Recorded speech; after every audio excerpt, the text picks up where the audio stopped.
I now give the floor to Her Excellency Retno Marsudi, Minister for Foreign Affairs of Indonesia.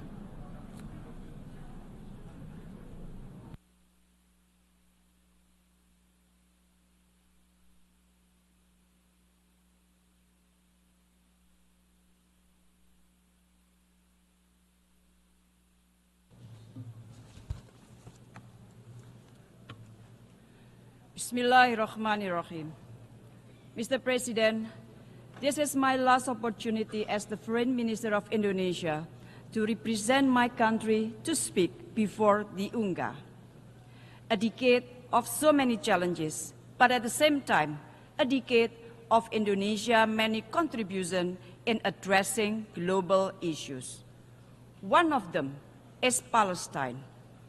Indonesia cannot, I repeat, cannot sit back and relax, seeing the injustice that continues to be committed against the people of Palestine. Indonesia is and will always stand with the people of Palestine to attain their right to have an independent state of Palestine. As I speak now, more than 41,000 people in Gaza have been killed. Situation in West Bank, Lebanon are deteriorating. Is that not enough? Is that not enough? Will the Security Council only take action to stop Israel atrocities when all Palestinians are displaced? Or when 100,000 Palestinians are killed? Or when a regional armed conflict breaks out? That will be too late. PM Netanyahu yesterday mentioned, and I quote, that Israel seeks peace, that Israel yearns for peace. Really? How are we supposed to believe that statement? Yesterday, while he was here, Israel conducted unprecedented massive air attack on Beirut. PM Netanyahu wants the war to continue. We must stop that. I repeat, we must stop that. We must pressure Israel to come back to a political solution for two-state solution. Mr. President, the overwhelming majority of the UN members strongly support the two-state solution, and this is the right time to walk the talk. Recognizing the state of Palestine is the least that we can do now to give Palestinians equal footing on the world states and to exert pressure to Israel to stop their atrocities. Therefore, I urge countries that have yet to recognize the state of Palestine to do so now. If each of us does it, for sure it will give impact.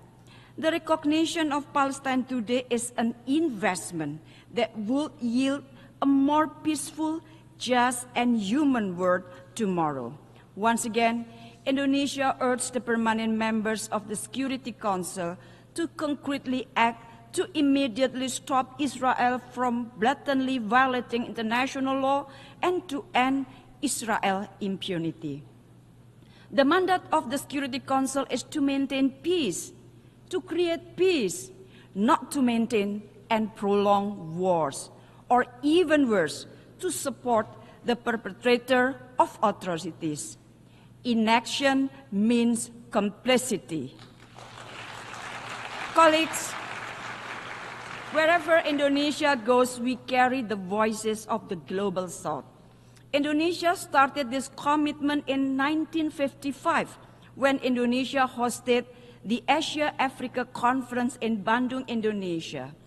The Bandung spirit of equality, cooperation, and solidarity will always be alive to inspire the global South to gain their rights, including their rights to development. That is the spirit that we need if we want to have a global leadership where moral virtues are the compass of our business. Do not bury the principle of the UN Charter and international law under the rubble of double standard, trust deficit, and zero-sum game.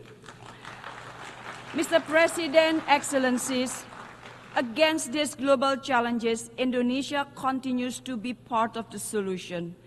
By embodying this commitment, Indonesia presidency in 2022 managed to prevent the G20 from collapsing, despite deep geopolitical division. During the global pandemic, we led the establishment of the Pandemic Fund and co-chaired the COVAX AMC Engagement Group to ensure equitable access to vaccine and financial resources, and to safeguard health security for all, especially for the Global South. As a member of the Human Rights Council, Indonesia continuously calls for inclusive partnership in addressing global human rights issues. And amidst regional rivalries, Indonesia pioneered the ASEAN outlook on the Indo-Pacific as a framework for concrete and inclusive cooperation. To embrace, not to contain. We have demonstrated that global leadership will never be attained through force, domination, and fear. Global leadership should be about guiding collective action by listening, empowering the collaboration, and instilling hope. This is what I say, leadership without hegemony. Mr. President, Excellencies, to attain this vision, we must focus on three key priorities. First, advancing peace through inclusive leadership. Multilateral system should be reformed. The UNSC must be an inclusive space for peace, where a wider range of voices can be heard, and timely decisions can be taken for our collective good. Without peace, our effort to attain global goals such as the SDGs will remain a dream without reality. Indonesia is committed to contribute to global peace by being one of the largest troops contributing countries in UN peacekeeping mission, and remain firm in our proactive role to counter terrorism. We also strive to ensure that peace we are promoting will be inclusive by advancing the Women, Peace and Security agenda, contributing to women empowerment, including pursuing equal access to education to women and girls in Afghanistan. Investing in women is investing in peace. Empowering women is empowering prosperity for all.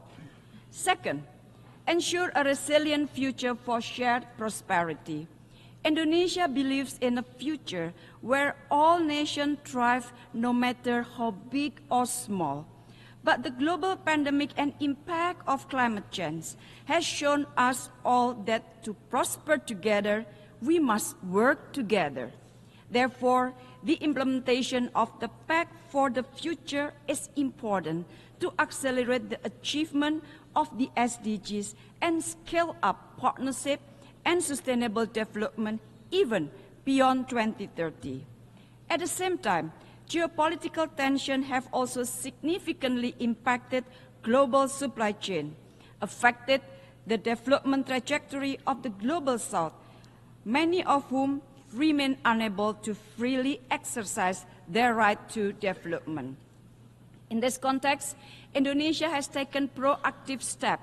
Earlier this month, Indonesia held the second Indonesia-Africa Forum to enhance cooperation in international supply chains and connectivity and build collaboration in preparing for the future challenges.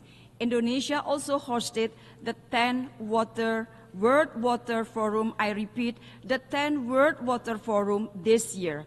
We believe that water is a crucial element for shared prosperity. And third, building bridges to foster global collaboration.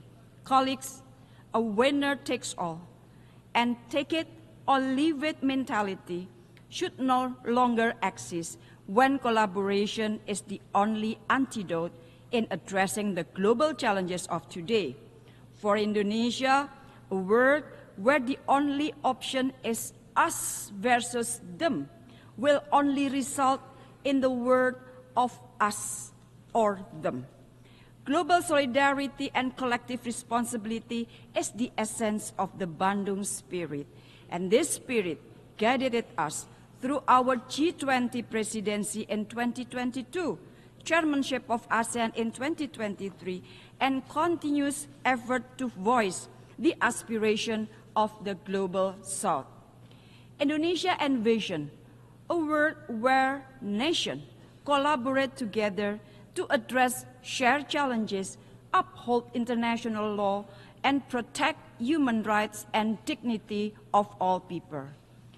In Southeast Asia, ASEAN with 650 million people has proven that diversity can coexist with stability, peace, and prosperity. Indonesia also continues to work with ASEAN to restore peace and stability in Myanmar through implementation of the ASEAN 5-point of consensus and to enable the safe and dignified return of the Rohingya people.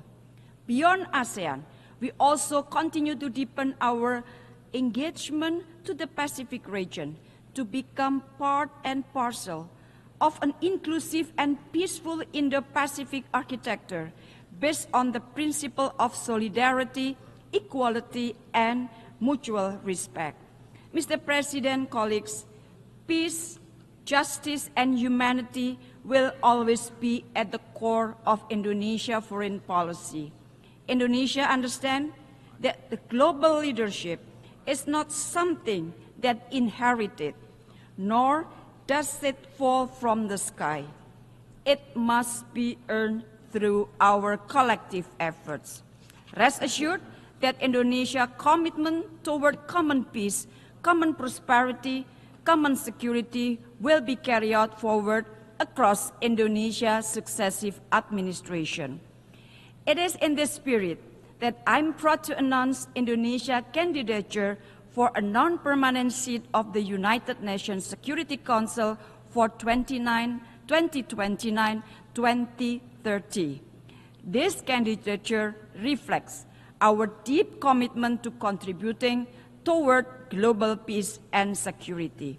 So, colleagues, let us work together to build a legacy of peace for our future generation. I thank you very, very much.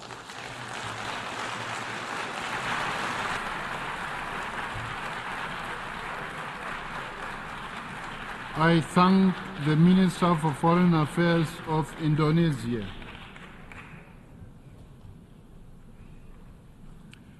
I now give the floor to His Excellency Sergei Lavrov, Minister for Foreign Affairs of the Russian Federation.